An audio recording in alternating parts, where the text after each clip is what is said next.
CNA practice test with Nurse Eunice. Question 1. When measuring a resident's blood pressure, the first sound heard is the diastolic pressure, pulse pressure, systolic pressure, mean pressure. The systolic pressure is the top number and represents the pressure when the heart contracts. Question 2. Which of the following is an example of objective data? The resident says they have a headache. The resident's blood pressure is 120/80. The resident feels nauseous. The resident is worried about their family.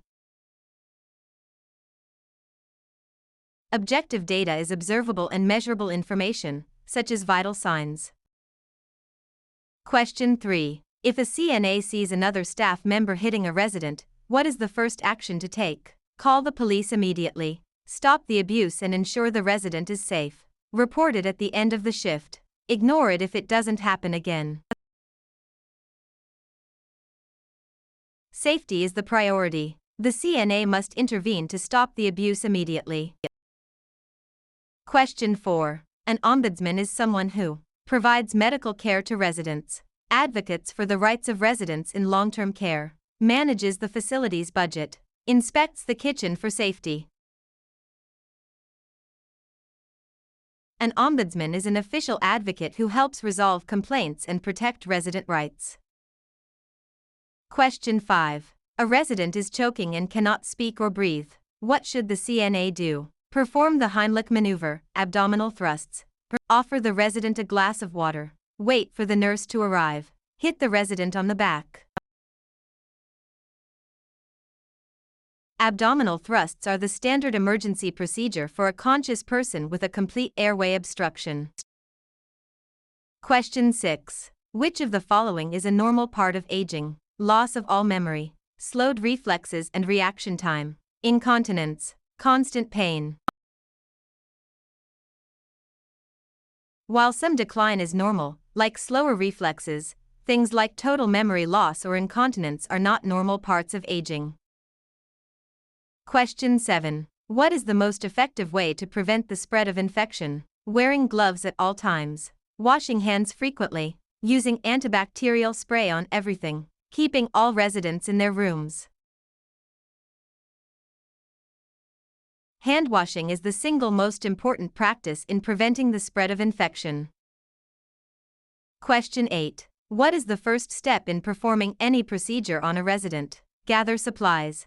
Identify the resident. Wash your hands. Explain the procedure.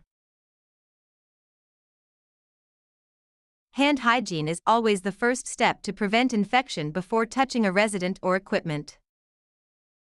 Question 9. What is sundowning? Increased confusion and agitation in the evening hours, sleeping all day and staying up all night, a skin condition caused by the sun, the resident feeling better at the end of the day. Sundowning is a phenomenon where confusion and behavioral problems worsen as daylight fades. Question 10. When communicating with a hearing-impaired resident, the CNA should shout as loudly as possible, speak slowly and face the resident directly, only use written notes, avoid talking to them.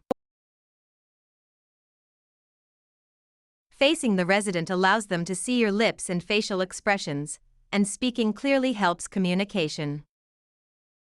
Question 11. What is the normal range for an adult's oral temperature? 96.6 to 98.6 F, 97.6 to 99.6 F, 98.6 to 100.6 F, 95.0 to 97.0 F. The average oral temperature is 98.6 degrees Fahrenheit, with a normal range typically between 97.6 degrees Fahrenheit and 99.6 degrees Fahrenheit. Question 12. Which pulse site is most commonly used for taking a routine pulse? Carotid, radial, brachial, apical. The radial pulse, at the wrist, is the most common site for measuring heart rate in adults. Question 13. A resident with Alzheimer's disease is wandering the halls. What should the CNA do? Lock the resident in their room. Tell the resident they are being naughty. Gently redirect the resident to a safe area or activity. Tie the resident to a chair. Redirection is a safe and effective technique for managing wandering behavior in dementia patients. Question 14. What is the correct way to lift a heavy object? Bend at the waist and keep legs straight. Keep feet close together. Bend at the knees and use leg muscles. Lift with your back muscles.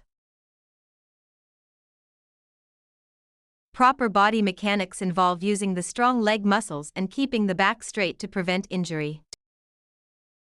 Question 15. A resident's tray has a full glass of water, but the resident is on NPO status. What does this mean? Nothing by mouth. Next patient only. Needs physical observation. Nutrition per oral. NPO stands for nil per OS, meaning nothing by mouth. No food or water should be given.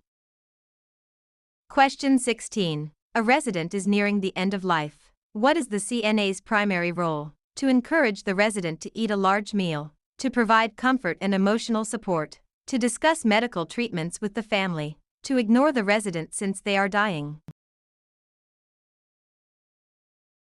Palliative care focuses on comfort, dignity, and support for both the resident and their family.